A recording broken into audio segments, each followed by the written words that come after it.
gente, tudo bem? Tudo bem, sétimo ano? Preparados para mais um pedacinho da nossa correção? Na verdade, agora nem é pedacinho, deixa eu olhar aqui.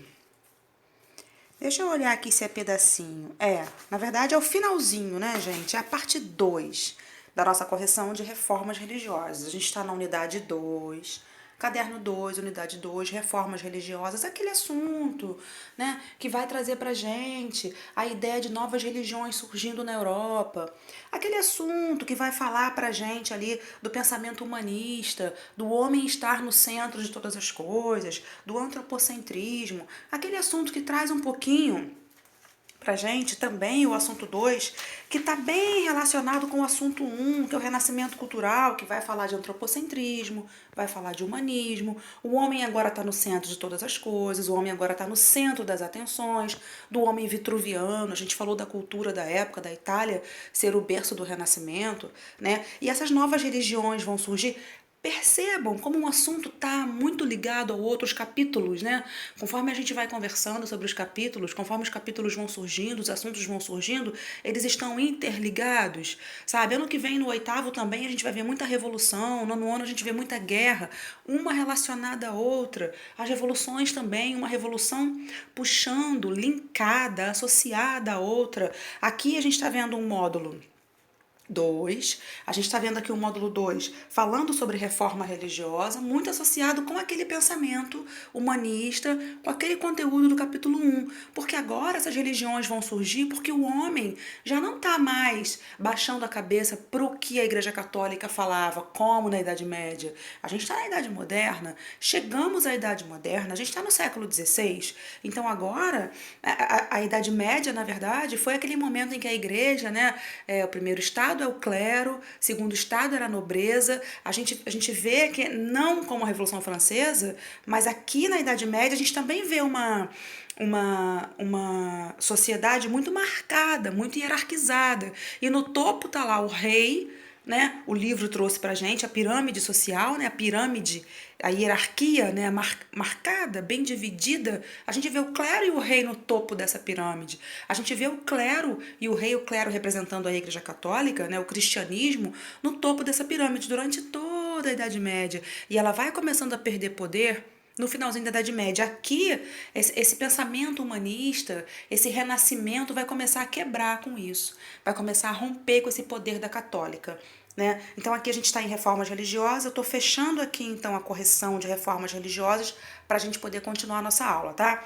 Vamos voltar para cá então, vou trazer aqui a correção da página 436 e da página 437. A 436 tem aqui a número 1, perguntando para a gente a relação que pode ser estabelecida entre o humanismo e o início da reforma. Ora, foi nesse momento aqui, foi nesse momento de liberdade de pensamento, de novas formas de pensar, do humanismo, de novas formas de agir, né, e pensar lá do Renascimento e do humanismo, que o homem vai começar a contestar a religião, que vai começar a contestar a católica. A burguesia vai fechar muito com Calvino, né? O calvinismo que trazia aquela ideia da valorização do trabalho, né? Do homem já nascer predestinado. A burguesia vai gostar muito disso quando fala de trabalho, de valorizar o trabalho, do homem trabalhar, trabalhar, trabalhar. Então, trabalhar gera dinheiro. A burguesia queria isso, né? Então, o Calvino vai chamar muito a burguesia para perto dele, para esse calvinismo, né? Então, a relação do humanismo com o início da reforma está muito aí, essa nova forma de pensar, essa nova forma de agir, essa contestação que vai surgir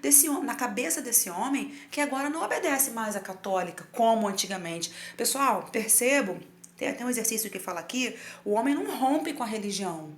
Tá? O cristianismo, o catolicismo ainda vai existir, mas outras religiões vão surgir, ela vai perder poder. Por isso que lá na Contra-Reforma, ela cria, lá no Concílio de Trento, lembra que a gente falou do Concílio de Trento, lá no material de reforma? Ela vai criar o Tribunal da Inquisição, ela vai trazer os jesuítas, inclusive, para cá, para o Brasil, para conseguir mais fiéis. Ela, quando a gente fala, já que fala, ela é católica, tá? A Igreja Católica. 2. Qual a relação da reforma com o aumento do poder real? Ora, quando a reforma, quando esses protestantes, esse protestantismo começa a crescer na Europa, muitas revoluções, muitas revoltas vão surgir, né? Católicos brigando com protestantes. A gente viu lá a noite de São Bartolomeu, né? que vai acontecer na França. Então, essa briga de religião, é preciso que o rei seja forte para conter aí essas revoltas, tá? Esses focos de revolta que vão surgir por toda a Europa. Tá?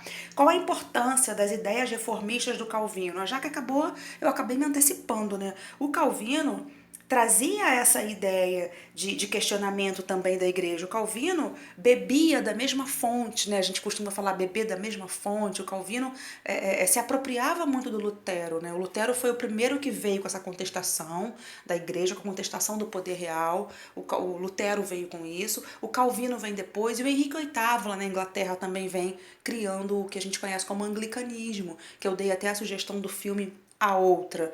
Então o Calvino vem muito com essa proposta de contestação à Igreja Católica, junto com o Lutero, na verdade depois do Lutero, mas assim, compartilhando muito do que o Lutero falava, tá? O Calvino defendia o trabalho, defendia aquela questão da economia conseguida, da economia conseguida através de muito trabalho, né? E a burguesia vai gostar muito disso, a burguesia vai apoiar muito o Calvino, tá? Defendia também o acesso, que todos tivessem acesso à Bíblia. O Lutero também fazia isso, tá? Qual foi a função do Concílio de Trento? O Concílio de Trento vai acontecer lá em 1545. Eu botei a data lá para vocês, século XVI. A função, na verdade, era conter ali aquelas confusões entre católicos e protestantes, mas debaixo dos panos era fazer com que a igreja conseguisse se organizar. Era fazer com que a católica conseguisse se reorganizar mediante aquelas contestações, mediante a galera tá assim, católica, você tá errada, católica, você faz isso de errado, católica, você faz aquilo de errado, você vende o perdão, católica, você vende a indulgência, isso é errado. Então o Concílio de Trento, aquela reunião, vem para organizar a católica, para tentar fortalecer a igreja católica, tá? Para enfrentar esse protestantismo que está muito forte, tá? Aqui na tarefa, eu tenho o que eram as indulgências, acabei me antecipando também, né? Indulgência, na verdade, é o perdão pelos pecados, né? O que foi muito criticado, na verdade, esse perdão dos pecados foi muito criticado, não pelo perdão propriamente dito, né? Mas pelo fato do perdão ser intermediado pelo Papa, pelo padre, né? Era aquela história de não só você chegar na igreja, um exemplo, né? E falar, padre, eu pequei, né? Foi um pecado, já que passou os exercícios de história, eu não fiz os exercícios de história. Eu fazendo aqui uma alusão, tá, gente? Claro que isso não é pecado, acontece a gente não fazer exercício. O certo é fazer, né, meu povo? Mas às vezes acontece, não é pecado. Mas uma coisa muito grave, poxa, padre, eu pequei, fiz uma coisa muito feia.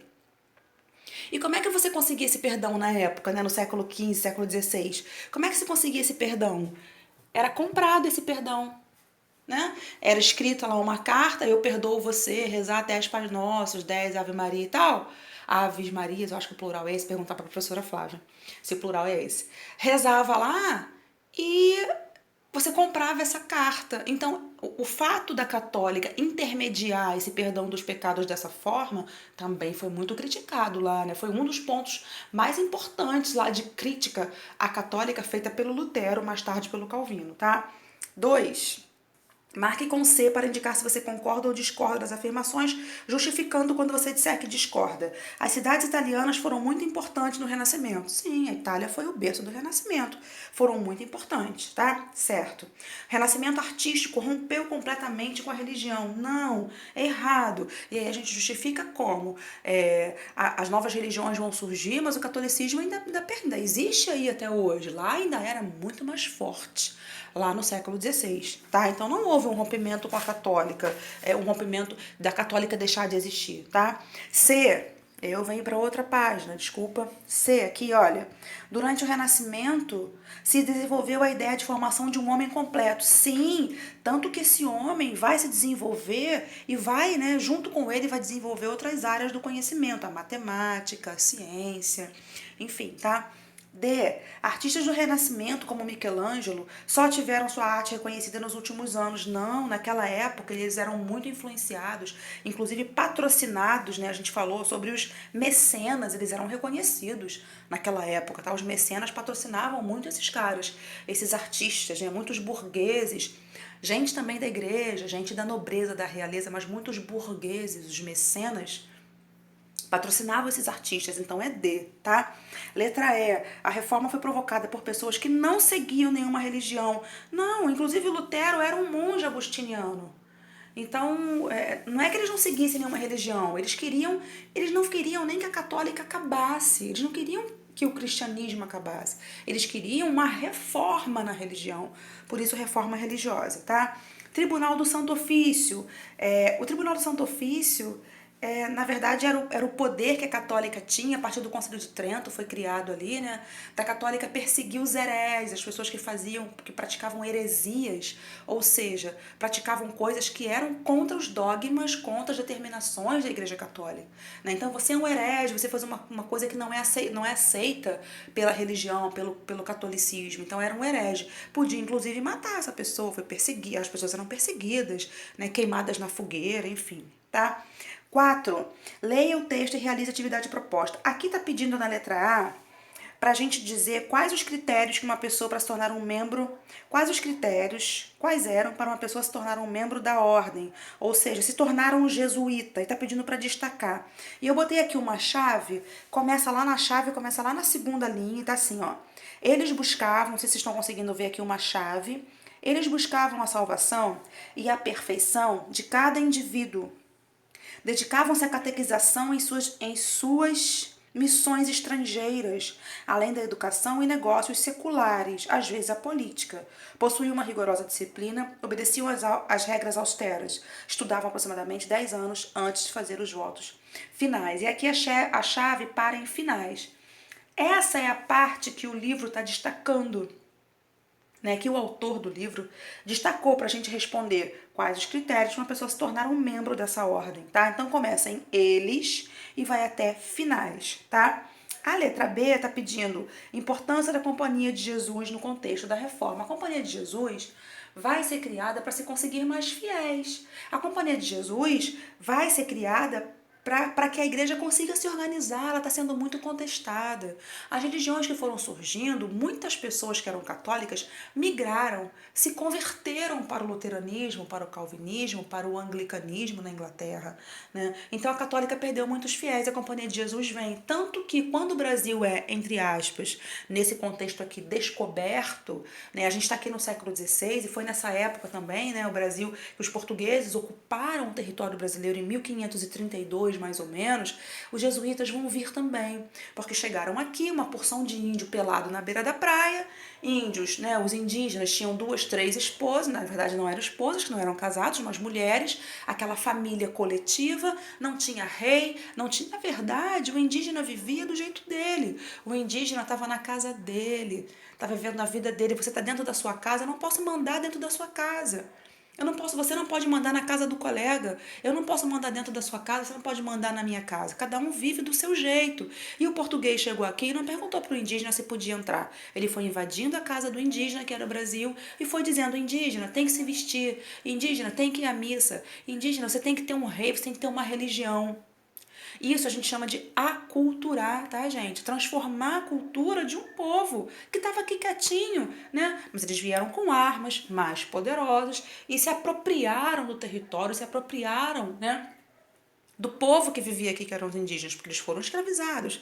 Também os indígenas, a gente vai ver mais pra frente isso. Vocês já viram, mas aqui no 7º ano a gente aprofunda mais isso aí, tá? Então, os jesuítas da Companhia de Jesus, né, que tá aqui na letra B, 4B, vieram para catequizar.